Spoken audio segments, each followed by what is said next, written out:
Ashbin's office the next day. Ashbin, so you don't know who the intruder was? Ruby, no, she was wearing a mask and used her hair's shadow to keep me from recognizing her. All I could tell she had long black hair and amber eyes. Ironwood, thank you Miss Rose for your cooperation. You are a good example of what a huntress should be. Ruby, thank you sir. Ashbin, anything else Miss Rose? Ruby, I heard her talking about a hideout west of Vale. Glinda, you said she said no. Ashbin interrupted. Ashbin, yes thank you once again Miss Rose. I'll have Ironwood here to commence an investigation. Ruby then left the office. Ironwood, they were here Ashbin. Glinda, yes thanks James for stating the obvious. Ironwood, I'm glad you noticed. Are we not gonna do something about it? Or are we staying the course? Ashbin, Amber has been attacked. Ironwood, they're on the move and we can't tell what they are up to except that they want Amber. Ironwood, all the more reason to send my troops in. Ashbin, you can't march an army into Vale James. We're at a time of peace after the last war. If people look up to see airships and an army rolling through the streets, it will be seen as an invading force. Ironwood, we can justify it as extra security measures for the vital festival. Ashbin, you need the council approval for that James. Ironwood, already have it and my ships are already at Vale. Glinda looked at the window to see multiple Atlassian airships over Vale. Ashbin, really James, this will just raise tension and put the people at ease. Ironwood, a small show of strength to dishearten you enemies as it's just strategy. White Fang is running amok in Vale. Roman Torchwick stealing military-grade weapons. Tensions are already high. Ashbin just sips his coffee. Glinda just looked disappointed. Ironwood, it's nice seeing you both again. I'll take my leave and coordinate the security. When Ironwood enters the elevator and leaves. Glinda, you should tell John this. Ashbin, he already knows. Ashbin revealed his other hand holding a communicator. Ashbin, did you get all that, Commander? John, I did, and I'm pulling out the 501st from Vale for the moment until you tell Ironwood about our existence. Ashbin, I will, John, after your operation in Mountain Glen. John, understood. Ashbin, oh, I'll send Dr. Oblek to serve as your guide to MT Glen. John, thank you sir, we'll need help navigating the tunnels. Ashbin, very good. May I be with you John, and good hunting. John, yes sir, over and out.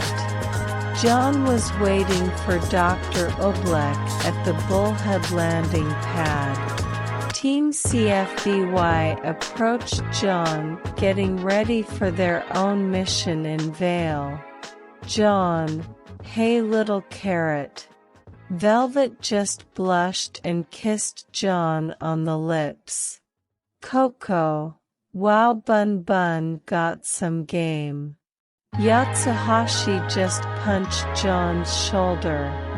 Yatsuhashi, she cried, you know, when you left.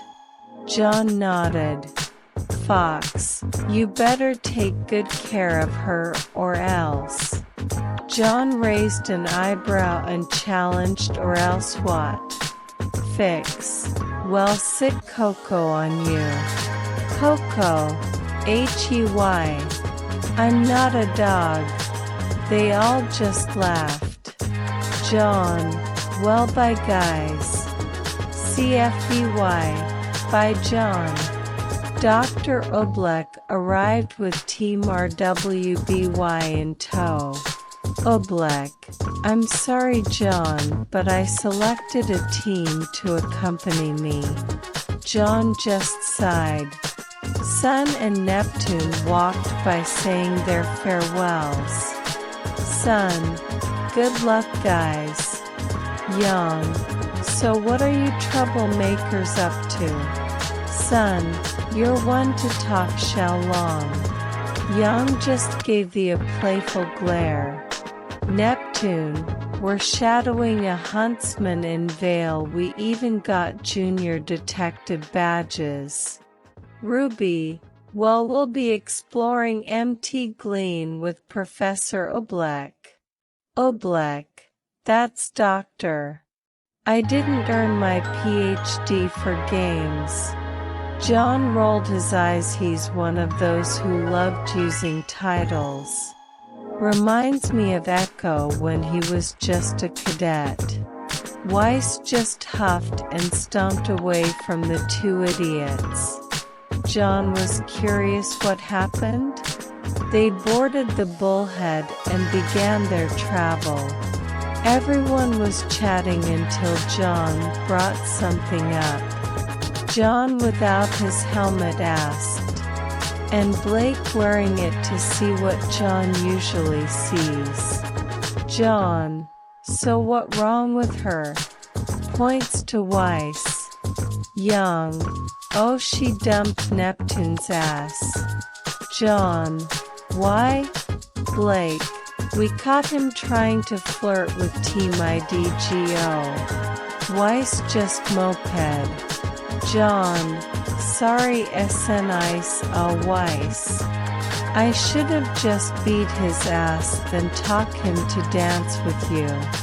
Weiss. What do you mean? Blake. He was berating Neptune for rejecting you, then he helped him learn how to dance just to make you happy. Jaune's head turned red. Jaune. Blake. Blake just removed the helmet and stuck her Young out. Young. Wow, lover boy sacrificing you for the happiness of the girl you used to like. Keep this up and maybe I'll fall for you too. Ruby. YNG. Blake. I don't mind sharing him. Jaune just out his helmet on to hide his face. Weiss was just speechless. She thought Jaune was just a poser like the insufferable boys that her father forced her to talk to for marriage arrangements. Weiss' respect for Jaune just rose, and that was a difficult thing to do for anyone. Oblek decided to interject. Oblek, we're here. Team RWBY looked out of the window. Ruby. A doctor? Oblek. Yes, Miss Rose? Ruby. You said the city was abandoned. Oblek. Yes, Miss Rose. Ruby. You better take a look at this. Oblek looked out of the window and his glasses fell off. What they saw was a sea of white, an army on standby with a unique set of vehicles. The Bullhead landed and Team RWBY exited with a shell-shocked Oblek. They approached the soldiers and the one who stand out the most turned and saluted Jaune, and Jaune just waved him off and he relaxed. Jaune. So this is everyone? Cody. Yes sir. The boys been itching for a fight. We spotted a few white fawn in the area. We waited until they all entered the tunnels, then we moved in and prepare an outpost. Jaune, good work Cody. You hold the fort while I'll take some of your best men and enter through the tunnels. Cost, understood Waxer Boiled Trapper, get your butts over here. The mentioned three rushed to Jaune and stood at attention. Cody, you and a contingent of the 212th will accompany Commander Jaune and his friends in the tunnels. Ruby moved in to talk. Ruby, Jaune, who are these guys? They're not the ones who helped me at the docks. They all had blue markings. Jaune, oh, where are my manners? These men are the 212th Attack Battalion Ghost Company. Cody and Co. removed their helmets and surprised the already flabbergasted team more. Young, Jaune, you told us Team Torrent were clones of you, right? Jaune, yeah. Weiss, then these guys are also? Cody, yes, we're the clone army. Oblek, Mr. AR. Jaune looked at the man angrily. Oblek, oh. Mr. Fett, how many clones do you have in the army? Jaune, can't tell enough to occupy a small portion of the galaxy. Ruby, oh, I forgot you guys came from space.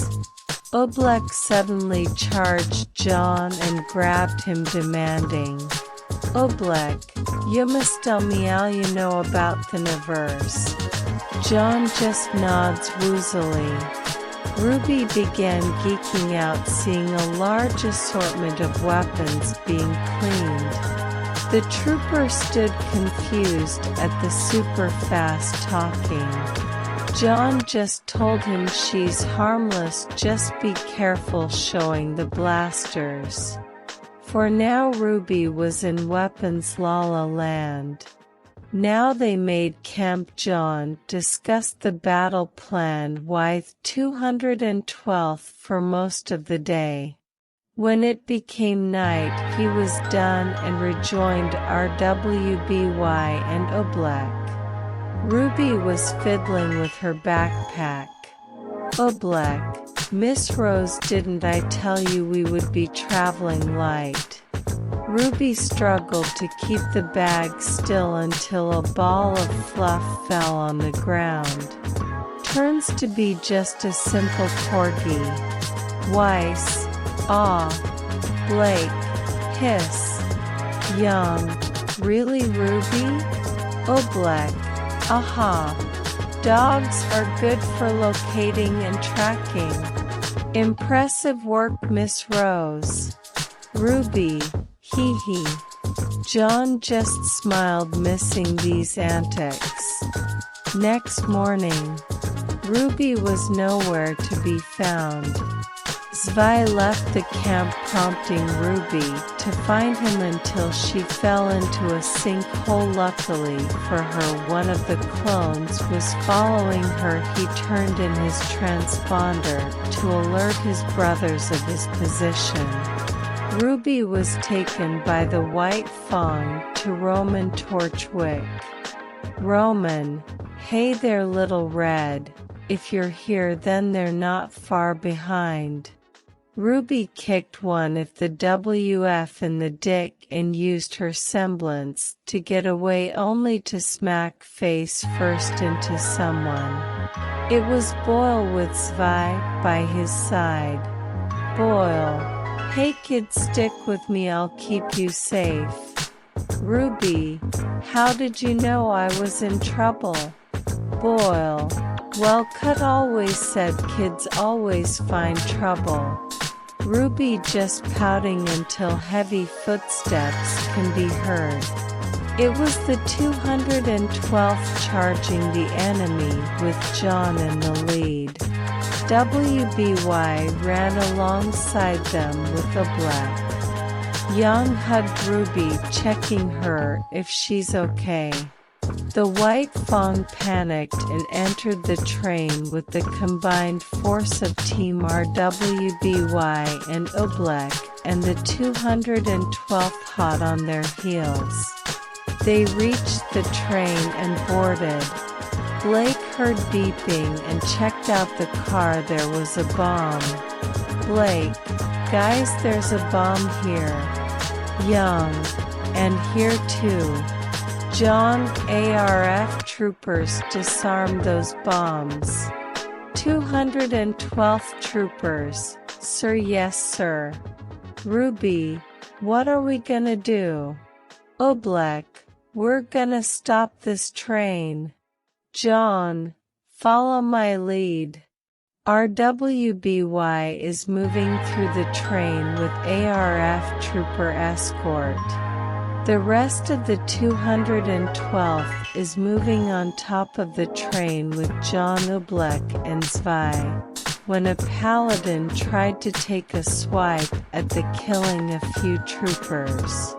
Oblek to transform his thermos into a weapon and smacked Zwei into the paladin. Zwei turned into a ballistic missile and destroyed the paladin. They celebrated too early when another paladin came into view. That was until Jaune and the ARF troopers arrive. Meanwhile, at MT Glen, Cody and the rest of the 212th are fending off a massive Grimm horde. 212th trooper, sir. A large horde of Grimm broke off from the main pack and entered the tunnel. Cody, Commander, you have a large horde of Grimm coming after you, sir. Static. Cody, Commander. Static. Cody, Commander. Jaune. Static. Cody, Jaune. Static. Meanwhile, in the train, Ruby was with Jaune, while the rest of WBY moved ahead to find Torchwick with the ARF troopers catching up. Neo suddenly appeared. Young, go on ahead, he'll catch up. WB moved on ahead. In the next car, the White Fanged lieutenant was waiting for them, Weiss handing a dust magazine to Blake and wished her luck. Blake dashed forward and used a shadow clone to get past him. Weiss, on the other hand, stands ready to fight. WF Light, it will be an honor killing a Schnee. Back to Neo and Young. Young lost without much of a challenge. Neo was walking towards her to play with her until Jaune and the ARF troopers arrived. Knowing these are the people she and Roman made a deal with, suddenly retreated. Jaune ordered his men to advance while he and Ruby check on Young. Back to Weiss and the WFLT.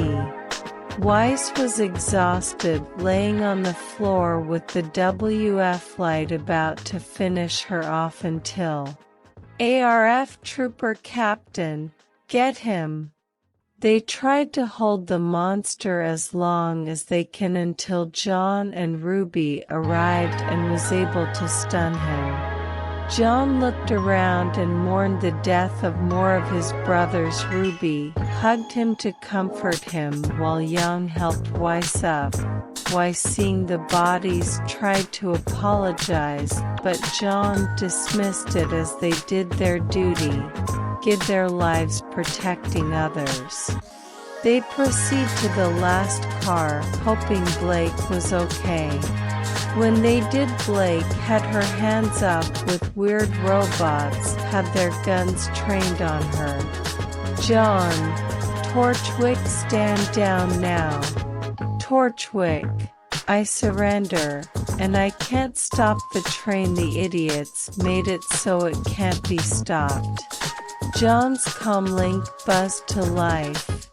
Static, comma, static, Grimm, static, coming. Jaune's eyes widen. Jaune, everyone brace for impact. Weiss created a dome of ice to save them. After that everything went dark. Screaming, Jaune woke up to see Grimm inside Vale, pouring from the breach. Suddenly he was pulled away by someone.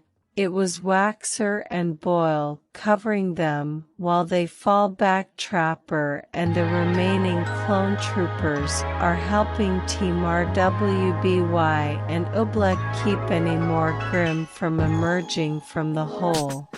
Jaune was about to order his men to protect civilians until he heard a familiar sound in the air. He looked up to see a squadron of lots descending to drop off reinforcements in the form of Rex and the 501st. Jaune, Captain Rexu and the 501st defend the civilians. 212th rally to me, push those monsters back.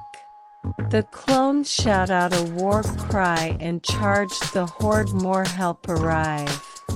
Port and Glinda and Team CFVYCRDL SSSN IDGO joins the fray finally. After an hour of battling, the exhausted defenders are being overrun until Atlassian Knights appears to lend support with Atlas warships hovering overhead. The breach was then sealed. The battle was over. Or so they thought, until the AKs aimed their weapons at the clones, with the clones aiming back. A bullhead landed and Ironwood came out, ordering the clones to surrender. Ironwood, who is your commanding officer?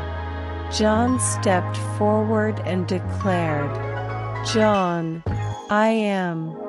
Ironwood, tell your men to stand down and surrender your weapons for illegal military activity. Jaune, not happening. We fight and die pushing the enemy back, and when the battle is almost over, you Atlassians show up to pick up the spoils of war? Jaune, you guys are nothing but power-hungry bullies. Ironwood, how dare you? Enough. Oshpin steps out, cane in hand.